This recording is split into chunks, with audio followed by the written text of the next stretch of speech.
high favor mechanic. of Elevator, but Alpha 7 once again drafting a very combat engaged If he's able to go, draft. this is going to be a tough one though. It's going to be an exciting one in the end. To show you the execution, ladies and gentlemen, we are going into the final game of this best of 5. Winner advances to the following stage, and the loser gets the hell out of this tournament. Let's go, Game5. Let's go, casters. Let's go indeed. I mean, this is that moment, right? You knew that when an elimination was going to be at stake, we were going to see a Game 5 because both of these teams are very equal in the end. It's going to be sad to see one of them go home. Yeah, I mean, the amount of quality they have shown us today has been great, right? And to wrap this up with such a drop, you really get to see who is the better team, but not only that, who is the better player. Yeah, better player, better team, everything. I mean, right now it's been in Alpha 7's favor as they've won 2 games in a row, looking for that reverse sweep. And somehow taking it to Elevate, who had almost all of the momentum, had all of the fans, everybody cheering them. They had all of the energy in the world, and for some reason, for the past 2 games, they have not been able to close this series out. Hero pools, I think the confidence is definitely taking a hit on the side of Elevate. But like I said, this is where champions are made. You will be handed difficult times, but this is where the strong men are made. This is where the strong teams are made. Can you steel yourself and take the win? Yeah, can you? I mean, there's going to be a lot of questions here. I mean, either way, whatever happens, right? I think Elevate, there's going to be some questions. If they cannot pull this one out, like what happened? Why did they crumble? On the other side is like Alpha 7. Why did it take you so long to wake up, but only to falter in Game 5? So again, both of these 2 teams, they have so much at stake at this one. Yeah, man, you can tell both teams played extremely safe at this point. 5.4 thousand for the side of Elevate, 5.3 for Alpha 7. Nothing sets these 2 teams apart. Yeah, and impressive there. Looking for that right moment. Hasn't used the join me hook attempt at this point, but he's just waiting in the wings. Again, you just want to be very patient more than anything else with him. Yeah, but I think this is one of the strong suits, right? And Impressive is a very patient person. I mean, the way they play Zhang Fei, the unbridled outbursts, knockouts, knockbacks as well. You know he's able to find those clinical moments. He also knows where to position himself for the perfect aim. He's been in this brush for so long, but he does not want Bilal. Bilal's like, come on, come on, come on. And now he spots him out. But I mean, those guys are being just like kind of baiting each other more than anything else. But Impressive, again, just looking for Y-Sacer. If he's able to get that hook, that might be that kill. It's all about the body blocking, right? So Bilal has a very big job here. He needs to make sure he stays in front of Y-Sacer. More importantly, stay in front of Impressive. Yeah, if he's able to keep him alive. It's like Operation Human Shield. Just be in front of him. Y-Sacer's the guy who's going to carry you. But let's talk about Concert U ladies soon. If you're giving a one-on-one in a vacuum, which one are you going to give an edge to? I think it's going to be the Concert U, right? Because the protecting wings actually gives you a lot of value here.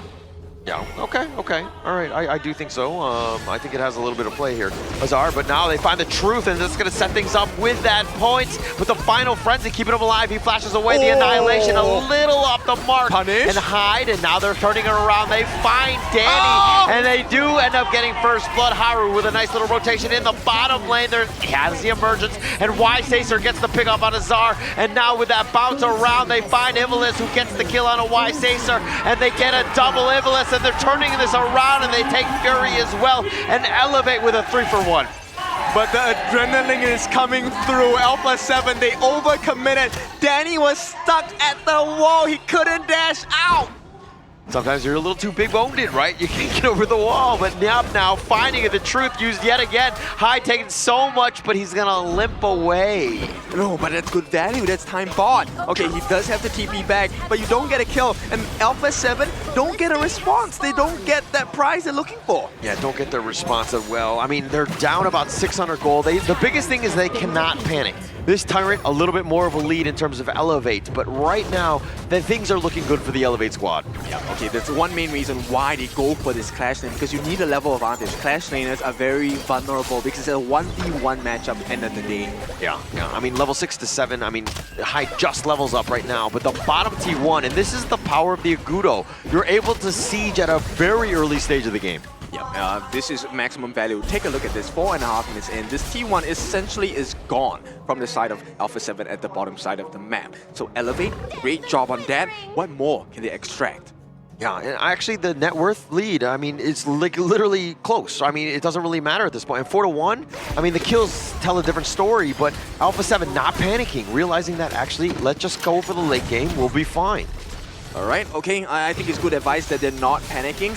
I would say maybe try to panic a little bit. You need more gold onto Fury there. Okay, okay. All right, well, you talk to Fury. I don't want to talk to him. You tell him, all right? You tell him to his face that he needs to farm more. I mean, he's doing what he can. I think that if we're looking at this lineup, Danny and Ysacer are the guys. If they can funnel more farm into them, they're going to have a better time. Fury will pick it up. He needs to be that third guy, though. I mean, right now it's just a race of gold, right? Number one, Ysacer and Azar, who gets more gold, who hits that item spike earlier. For Fury, it really is, can you get that item that's necessary to get the burst damage in?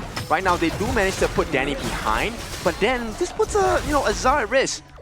Yeah, he's gonna be at risk, but he's as long as he's just staying away, using those rolling raids to get to safety, not getting out of position, he should be fine.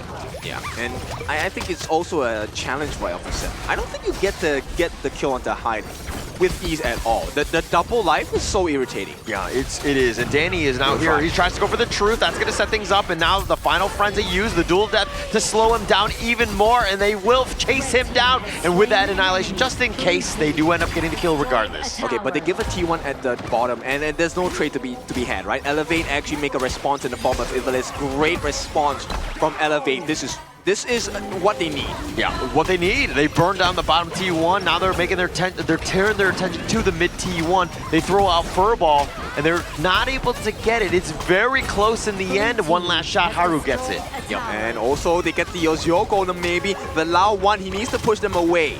Needs to push them away, definitely. You need to defend your buffs at this point. Danny will pick this one up.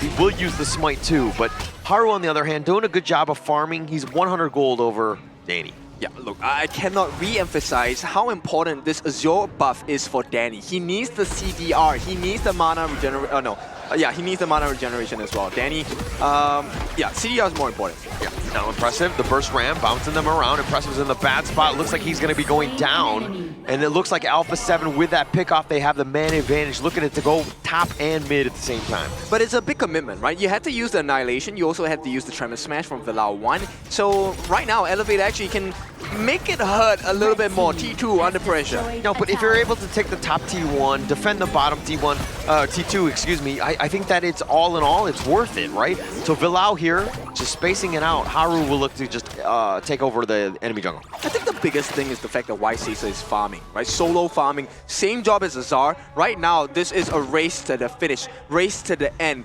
Who buys the tickets to go home first? Yeah, well, nobody wants to buy that ticket, but Danny going in for the duel death, finding him, and now he's on the run. Hyde, he might be chased around. The final frenzy, that's going to be the first nut life. Danny will eventually let him go, but here come the reinforcements. The annihilation is going to be sidestepped. Nyap looking for that truth. Hyde looking to pump fake him around. He goes around for this one, and now he gets the truth set up, and Hyde is going to go down with a Tremor Smash. Okay, why do they keep going for Hyde? Because when Hyde is not part of the equation, it's a 4v5, and Alpha 7 will win that fight every single time because Fury will be safe, Ysacer will be safe. Yeah, it looks like every time Hyde dies, Elevate pick up another tower, right? They've done such a good job of using that space. Now they're on the run. A7 need to make them pay. Yeah, the wraparound by Danny. He needs to look for the target. Azar or Haru, which one does he want? He goes for Impressive of all people. But Danny, now he dives in. He finds Haru, and Impressive has already been killed. It looks like Haru's going to get back to safety, but they find Ivalice. They get Azar as well, and that's going to be a great turn of events for Alpha 7. 3 members down from Elevate. Yep, and all of the damage in the world now. Ysacer with the Crimson buff. The Lao one as well with the Crimson buff. And this is all golden and gravy for the side of Alpha 7. They're up about 2K at this point, but they need to turn this into towers. They're going to chip away at the mid T1. And this is going to open things up, trying to equalize the damage that Elevate had done to their own side. Okay, they commit the ultimate. They will save the T1, and perhaps there is a life to be taken. No, it will not be. Alpha 7, they are unable to find the T1 in the mid. So, Elevate, they buy themselves a little bit more time here. A little bit more time indeed. But I mean, if you're looking at Impressive, I just feel like the hooks haven't really been on point. Obviously, the one time he gets the perfect into the void, I think that it might be game winning. But at this moment, for 9 minutes in, we haven't seen too much value here. Yeah, I mean, as a quick player, chill. I will get the hooks. No, don't tell me what to do, but the Annihilation, that's going to do some damage. And Haru is down for about 30 seconds. No other follow-up here. The biggest thing is not that Haru fell, it's the fact that he will have no buffs, and this T1 is guaranteed. Alpha 7 now, open up the gorge a little bit more. The Fog of War is having the same kind of difficulty for both teams. Yeah, Shadow Tyrant going to be started here. Alpha 7 doing a great job, understanding that, hey, this Haru pick-off turned into a T1 and the Shadow Tyrant, great value. All right, 4,000 a hit. No, 3,000 a hit for the side of Alpha 7. That's the hook we're looking for, right? But hey, Alpha 7, how many creeps have you played against? Too many. They know that hook is coming. Yeah, definitely. I mean, the hook is a little bit obvious at times. I mean, it's going to happen later on when that team fight is happening, but that initiation, if he hits the perfect hook and he misses yet another impressive is not impressive on that one, the Azure Golem is going to look to be going down. And now with Villau on the backside, they make impressive pay for missing all of them. Yep, not ideal for the side of Elevate. Alpha 7, they're feeling strong. The dive is available from the side of Danny as well. The T2 is a true prize though, because this is a game of bases, of resources. I love the way Alpha 7 are moving. They take the top T2 and Neop is like, all right, you already got this one, but now they find even more. Neop looking to go in. Azara gets sniped out with that Annihilation. Hits him with a through.